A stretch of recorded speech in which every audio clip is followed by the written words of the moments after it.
السلام عليكم ورحمة الله وبركاته. كلنتي wanaagsan asxaabay meel kasto aad joogtaan ku soo dhawaada mar kale iyo mid kamida barnaamijyada aan idinkugu talagalnay. saakay waa subaxnimo jimco ah waxaan idin leeyahay jimco wanaagsan. taariikhdu waa 12 December sanadka 2025. barnaamijku waa kii ugu horeeyay maanta jimco aan idin soo gudbinayo.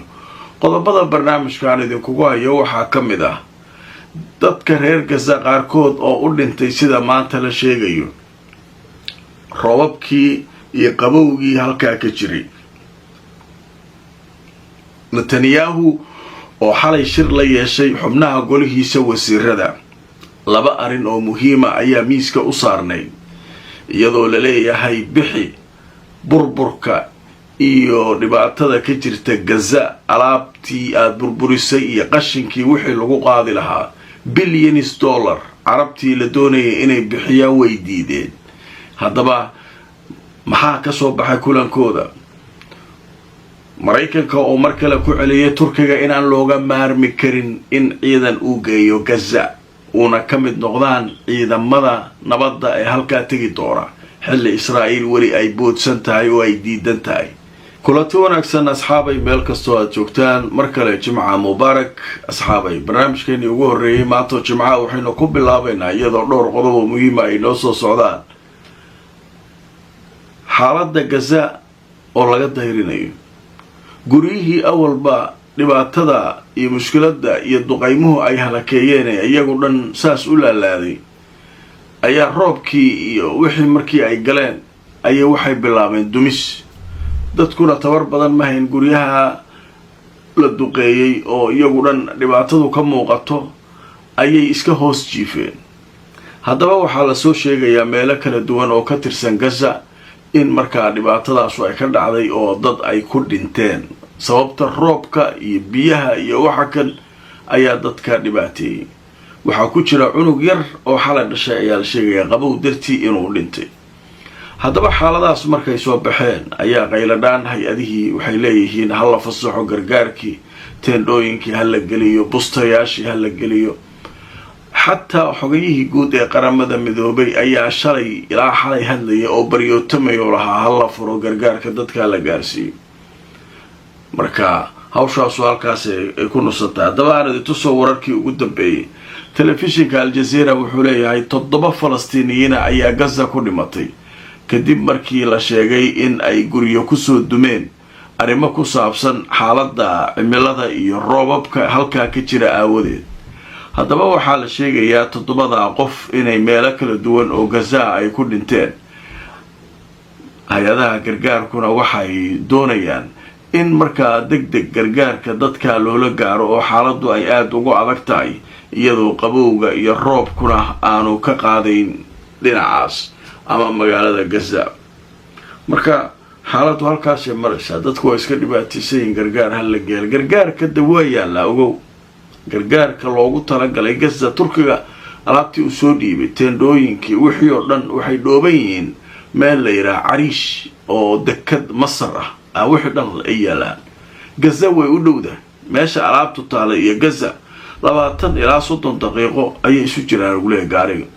hatta waa kaas marka nimanka hortaagan wax bini aadan oo la hadli karana male. ilaahay uun baa ka qaban kara dadka kuwaas. haddaba marka halkaas kaga gudbaynaa qodobkaas. qodob kale oo xiiso leh idin hayaa. nimankii xalay waa shireen Netanyahu iyo kooxdiisa culays fara badan la saaray. laba arin ah marka miiska u saarnay. nimankan moogtay dadkan Yahuuda marka Mareykanku uu ciriiriga soo saaro arinta waa inaa samaysaan yiraahdo kaliya ayay shiraan. maxaan ka qabanaa anaguna halkee uga baxsanaa ilaadaa. markii hore waxaa la yiraahdaa maalmahan waxa socday eray bixin Soomaalida fuusta lagu soo riixay iyo fuustada halka iga riixiyo asocotay moogtay. markii hore iyaga taraamay la hadleen fuustada waxay ku riixeen dhinaca carabta. waxay yiraahdeen wax kasta oo Gaza ku saabsan dib u dhiskeeda iyo qashinka iyo burburka la qaadayo waxaasoo dhan carabta bixiso. iyaga burburiye ogow carabtii ku riixeen. carabtii Turkiga inta la hadlo wuxuu yiraahday sabab bixinaysan waxaan idinka galay idinka dudumiyay meesha may wixii dhismaha waa laga wada hadlayaa laakiin hadda qashinka meesha yaala iyo guryaha burburay iyo waxa dhan waa in la qaadaa marka hore intaasaaba waxay ku baxaysaa billions dollar marka maxaa qoorta idin geliya dadkii burburiyaa joogeen Trump waxay yiraahdeen annaga waxaan ma qaban karno wixii dib u dhisa waa ka shaqaynaynaa dadka guriga in loo dhiso laakiin burburkaan in la qaada billions ku baxaysa Israa'iil marka lagu soo reexay markeeda fuustade ninkii Trump iyo kooxdiisu waxay yiraahdeen waa idinka burburiyo marka waa in qaadaan qashinka wixii meesha burbur ahaa oo dhan marka waa la qaadaya kambaniya tagaya meesha waa la xaaqaya laakiin lacagta ku baxaysa waa inaad bixisaan nimankii marka xalay arrintaasi ka shirayay marka aan idin tuso wararkii ugu dambeeyay ee arrinka ka soo baxay telefishinka Al Jazeera ayaa wuxuu leeyahay Netanyahu wuxuu qabtay kulan kaasoo markaa uu kala hadlayay kooxda wasiiradiisa leeyahay cabinetka markii cadaadis uu soo fuulay dhanka Mareykanka ka yimid ra'iisul wasaaraha Israa'iil Benjamin Netanyahu ayaa xalaytu waxa uu kulan la qaatay xubnihiisa golihiisa cabinetka ee siyaasadda iyo amniga iyagu gorfeeya kulankaana wuxuu ka dhacay magaalada Qudus haddaba Netanyahu iyo kooxdiisa ayaa waxa la sheegay inaanay wax faahfaahin oo dheeraada iyagu dhankooda ka soo saarin marka laga reebo hay-adda wararka u faafisa Israa'iil iyo jirirada leeraado iyo dacood axranood oo saakay warbixin ka qoray arrinka waxayna sheegeen waxa laga wada hadlayay inay ahaayeen arrinta ku saabsan Mareykanka oo Israa'iil ku yiri qashinka Gaza la qaadayo lacagteeda waa inaad bixisaan maadaama adinka burburkan aad mas-uulka tihiin carabtina waxay sheegtay jiriradu inay iska diideen oo ay yiraahdeen waxaas burburka anagu qaadistooda lacag aan ku bixinayna ma jiraan arikaasu marka xagga u riixa leeyri hadana halkaana loo soo riixay markii nimankii marka billions dollar ku baxaysa leeyri kambaniyada contractiga qaadan doona Israa'iil ma ka iman doonaan Israa'iil ma gudaha meel kasta Gaza gali karta Hamas ay joogto ma jirto waa baqaya waa in Arab la keenaa nimankan Turki iyo maartay inay yimaadaan iyo masaari iyo kuwaasoo meesha ka adeegan kara oo ka shaqayn kara kuwaasoo la siinaya marka waxa leeyahay marka arikaan waa in degdeg loo qabtaa sababtoo ah gargaarka meel kasta ma gaari karo talaab la qaadi kara male maamulka la rabo bisha Janaayo in la dhiso meel ku shaqeeyo raba meel walba qashinaya la burburkii guryihii ayaa la miinooyinka ku hoos jira gantaalihi oo aan qarxina waa yaala waa tahay iyadoo marka arrinkaas uu qasan yahay oo meel ku xiran yahay oo ay ku wareersan yihiin nimankan Netanyahu iyo kooxdiisu ay wax war fiican xalay soo saarin ayaa xalay haddana war kala soo baxay Mareykanku waxay yiraahdeen ma looga maarmi karo Turkiga ciidankiisu inay tagaan Gaza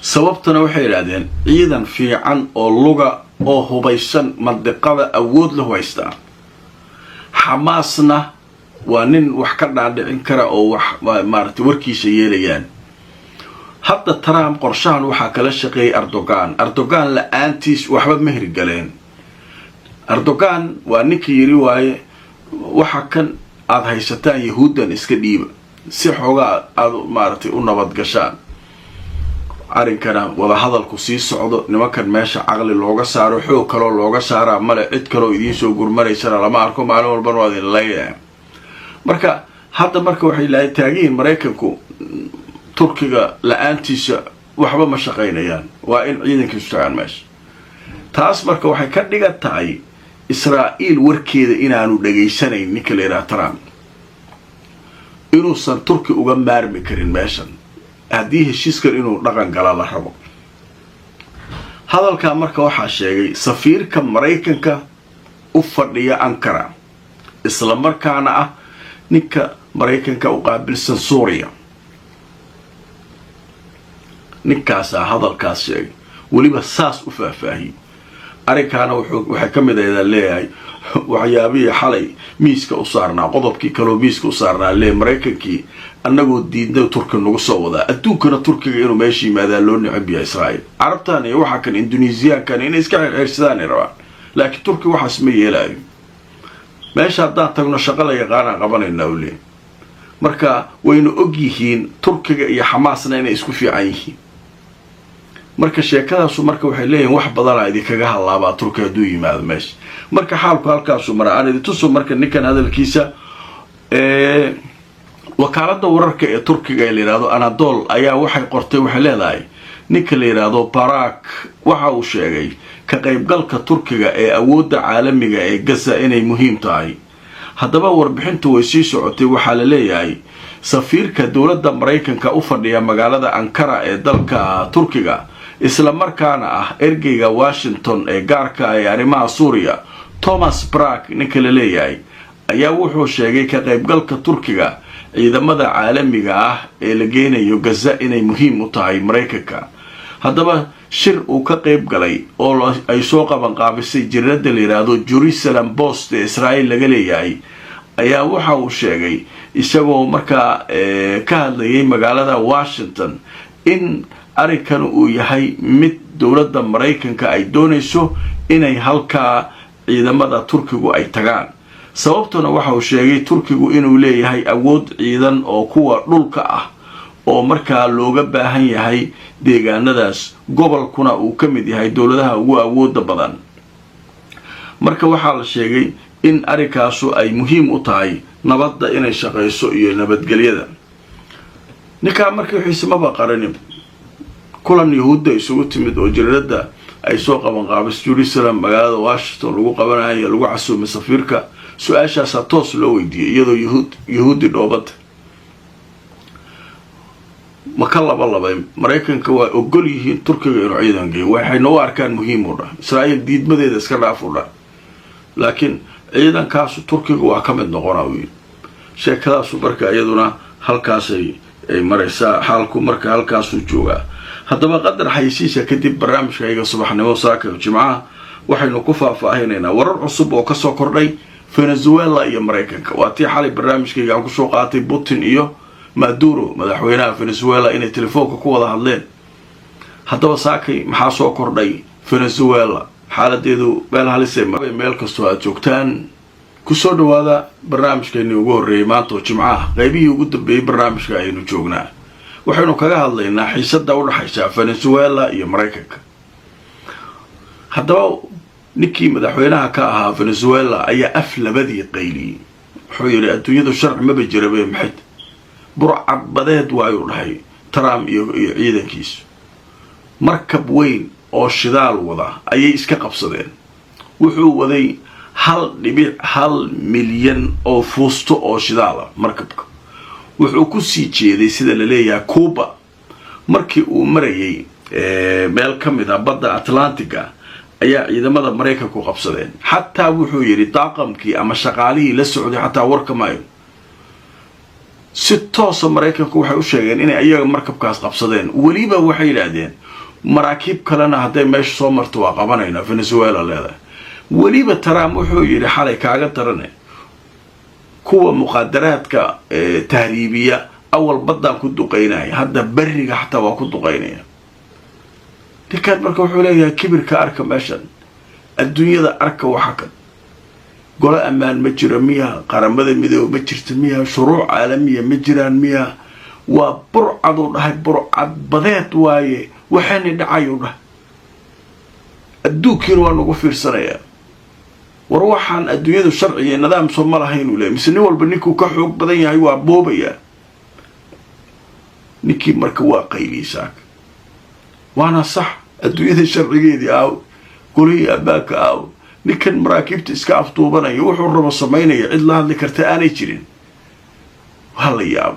haddaba markaan idintusoo wararkii ugu dambeeyey jiradda ra'yul yowm saaka waxay leedahay madaxweynaha venezuela aad buu u caraysnaa kadib markii maraykanku ay xireen oo ay qabsadeen maraakiibtiisa shidaalka qaada mid ka mid ah.